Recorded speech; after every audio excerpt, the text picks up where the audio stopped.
Selama perputaran planet masih mengelilingi matahari, maka tidak ada komponen mesin yang tak bisa diperbaiki di bengkel Pakistan. Seperti bearing besar di depan kita ini, walaupun keadaannya sudah rusak parah, mekanik ahli tingkat 8 masih sanggup memperbaikinya. Setelah 2 pekan tak ada kabar, Yono kembali ke bengkel milik paman berkacamata dengan membawa sebuah bearing besar yang kondisinya sudah rusak parah. Yono pun menjelaskan secara singkat penyebab kerusakan bearing, yaitu karena dibanting Bahliludin kawan dekatnya. Tanpa buang waktu, paman berkacamata langsung menggerinda bearing tersebut untuk membongkar keaslian komponen bearing tersebut.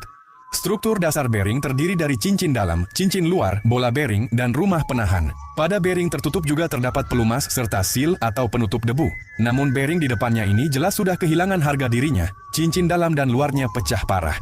Setelah pembongkaran selesai, ia mulai membersihkan setiap komponen. Semua komponen dicuci dengan bensin campur etanol hingga benar-benar bersih agar tidak ada kotoran yang mengganggu proses perbaikan selanjutnya.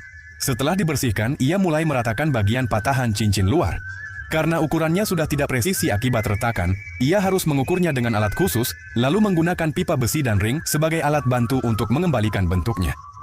Setelah beberapa kali penyesuaian, ukuran dan bentuk cincin luar akhirnya kembali mendekati aslinya. Selanjutnya masuk ke tahap pengelasan. Dengan penuh kasih sayang, bagian yang retak dilas dengan sangat teliti. Setelah selesai dilas, cincin luar kembali diratakan agar sambungan las menjadi rata dan halus. Proses yang sama juga dilakukan pada cincin dalam. Setelah berkali-kali dilas dan diratakan, cincin dalam dan luar kembali utuh seperti semula. Namun bearing ini belum bisa langsung digunakan.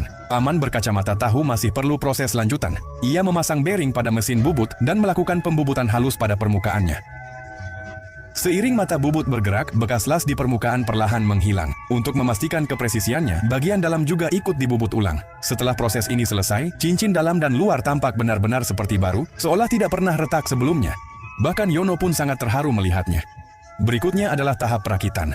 Pertama-tama ia terlebih dahulu membuka semua paku keling pada rumah penahan, lalu memasukkan satu persatu bola bearing dengan sangat hati-hati.